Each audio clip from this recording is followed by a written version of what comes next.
పల్లవి మెడలో 3 ముళ్ళు వేస్తాడు చరణ్. ఇక 3 ముళ్ళు వేయగానే ఇక చరణ్ ఇటు పల్లవి తన మెడలో ఉన్న తాళిబొట్టుని కళ్ళకద్దుకుంటూ ఉంటుంది. ఇక అదే టైంని చూసుకొని ఇటు భిక్షపతి లేడీ గెటప్‌లో ఉంటాడు కదా! ఇక లేచి తన తీసుకొచ్చిన గన్‌తోని పేలుస్తాడనమాట. ఇక కరెక్ట్‌గా పల్లవి గుండెలోకి దూసుకుపోతుంది ఆ బుల్లెట్. ఇక పల్లవి ఒక్కసారిగా అలా కళ్ళు తిరిగి పడిపోతుందనమాట. ఇక చుట్టూ ఉన్న జనాలు ఏంటి బుల్లెట్ సౌండ్ అని చెవులు మూసుకుంటారు. ఇక చూడగానే ఇటు పల్లవి పడిపోతుంది కదా! ఇక ఇటు భిక్షపతి ఒసేయ్ పల్లవి నా చేతుల్లో చచ్చావే, బుల్లెట్ దూసుకుపోయింది. ఇక చావు తప్ప నీకింతే ఇక నాతో పెట్టుకుంటావా అని చెప్పి అలా భిక్షపతి అంటూ ఉంటే ఇక అక్కడే ఉన్న చరణ్ రేయ్ అని చెప్పి ఆ భిక్షపతి వెనకాల పరిగెడతాడు చరణ్. ఇక కాసేపయ్యాక ఇటు మళ్ళీ చరణ్ వెనకొచ్చేస్తాడనమాట. ఇక వాడు తప్పించుకొని వెళ్ళిపోతాడు. ఇక ఇటు చరణ్ గబగబా మళ్ళీ పెళ్లి మండపం దగ్గరికి వచ్చి పల్లవిని ఎత్తుకొని హాస్పిటల్‌కి తీసుకెళ్ళిపోతారనమాట వీళ్ళంతా కూడా. ఇక అక్కడే ఉన్న సుమలత, అక్షిత, భువన ముగ్గురు ఇలా మాట్లాడుకుంటూ ఉంటారు. ఇదేంటాంటీ అసలు గండం ఇంత పవర్‌ఫుల్లా? దాని మెడలో తాళి ఇలా పడిందో లేదో పడిన సెకండ్‌కే అసలు గండం వల్ల దాని గుండెల్లోకి బుల్లెట్ దూసుకుపోయింది. ఇక అది ఇలా చచ్చిపోద్దాంటీ ఖచ్చితంగా. అది బతికే అవకాశమే లేదు. అసలు గండాలు నిజంగా నిజమే అనమాట అని చెప్పి ఇటు భువన, అక్షిత అంటూ ఉంటే ఏమైతేనే మనం అనుకుని జరిగింది అని చెప్పి సుమలత వాళ్ళు సంతోషంగా చూస్తూ ఉంటారు. ఇక ఆ తర్వాత సుమలత వీళ్ళు కూడా అందరూ హాస్పిటల్‌కి వెళ్తారనమాట. ఇక డాక్టర్ ఏమో ట్రీట్మెంట్ స్టార్ట్ చేస్తారు పల్లవికి. ఇక ట్రీట్మెంట్ స్టార్ట్ చేస్తారు. ఇటు బయట వీళ్ళు ఐసీయూ బయట అంతా వెయిట్ చేస్తూ అనమాట. ఇక పల్లవికి ఏమైపోతుందో అని చెప్పి కంగారులో ఇటు పక్క నుంచి సుమలత యాక్షన్ అనమాట. పల్లవి, పల్లవి నీకిలాంటి కష్టం వచ్చిందేంటి? నిన్ను నా కోడలుగా చేసుకున్నాను. అసలు కాళ్ళ పారాని ఆరకముందే నీకిలాంటి కష్టం వచ్చిందేంటి పల్లవి అని చెప్పి అలా ఏడుస్తూ ఉంటుందనమాట. ఇక డాక్టర్ ఏమో అమ్మాయికి చాలా బ్లడ్ పోయిందండి అని చెప్పి బయటకొచ్చి చెప్తారు. ఇక పల్లవికి ఎలా ఉంది అని చెప్పి అనగానే ప్రెజెంట్ అయితే తనకి బ్లడ్ ఎక్కిచ్చాడండి.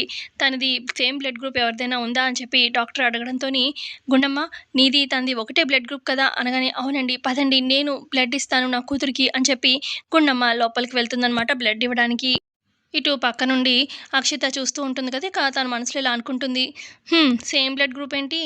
ఒకటే రక్తం మీది. కానీ నువ్వు ఎంత రక్తం ధారపోసినా అది బతకదు అని చెప్పి మనసులో అనుకుంటూ ఉంటుంది అక్షిత.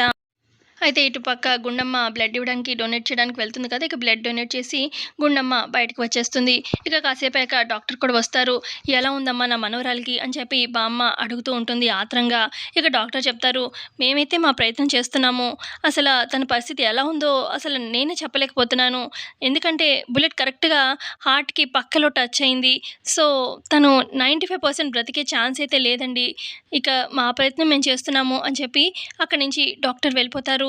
ఇక గుండమ్మ ఏంటిది ఇలా అనేసారని డాక్టర్ అని చెప్పి అలా కింద పడిపోయి ఏడుస్తూ ఉంటుంది. ఇక అక్కడే ఉన్న సుమలత ఇక అక్షిత మీద పడి ఇదేంటి డాక్టర్ గారు ఇలా అన్నారు. అసలు నా పల్లవికి ఏమవుతుంది అని చెప్పి ఏడుస్తూ ఉంటుంది.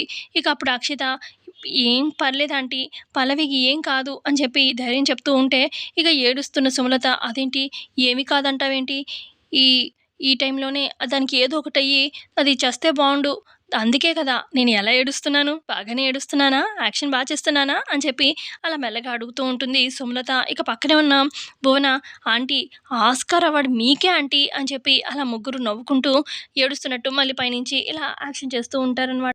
మరోపక్క ఇటు డాక్టరు చేతులెత్తేయడంతోని గుండమ్మ ఆ దేవుడినే నేను బతిమాలుకుంటాను అని చెప్పి గుడికి బయలుదేరుతుంది గుండమ్మ. గుండమ్మ వెనకాలే ఆదిత్య కూడా వెళ్తారు.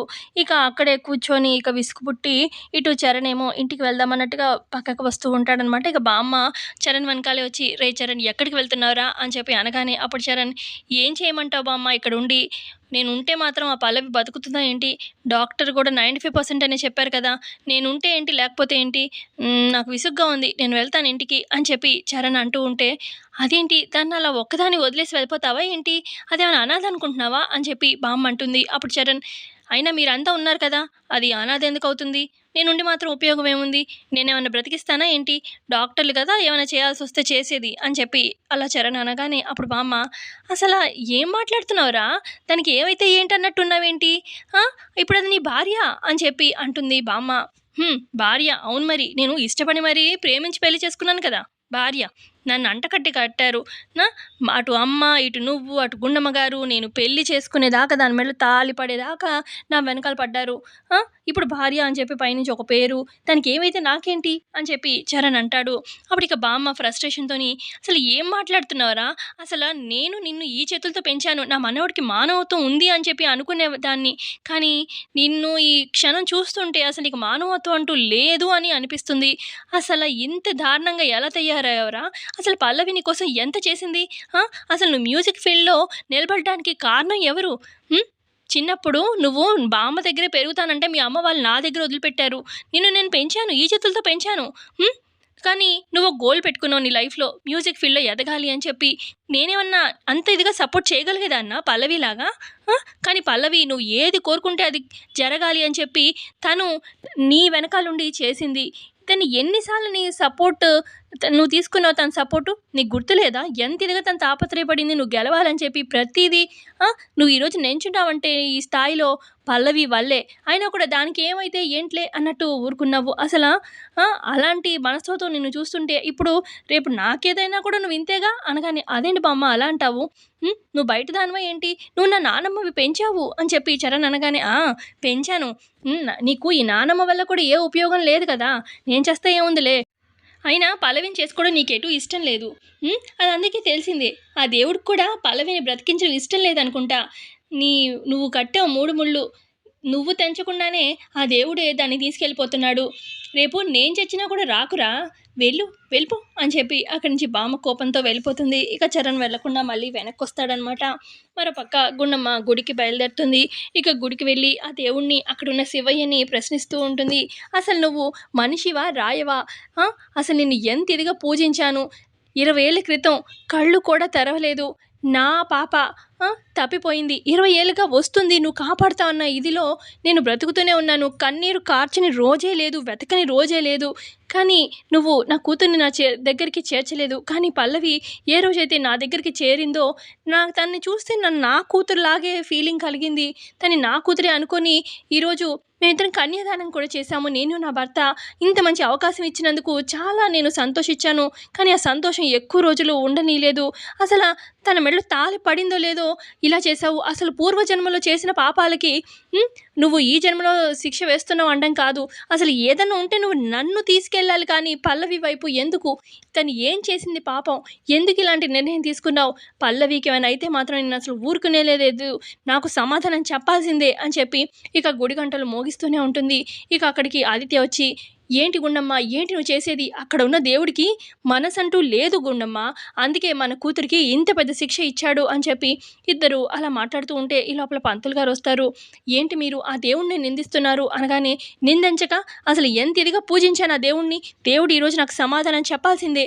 నా కూతురికి ఈ రోజే తన మెడలో తాళి పడింది. అలాంటిది ఒక వ్యక్తి వచ్చి తన గన్‌తో కాల్చేశాడు. డాక్టర్లు కూడా చేతులెత్తేశారు. 90% బ్రతికే ఛాన్సే లేదని చెప్పారు. అందుకే ఆ దేవుడినే మేము సమాధానం అడుగుతున్నాము" అని చెప్పి అనగానే ఇక అప్పుడు పంతులు గారు, "అమ్మ నువ్వు ఇలా ఏడిస్తే కాదు. ఆ బోలా శంకరుడు ఖచ్చితంగా కరుణిస్తాడు నీ కూతురికి.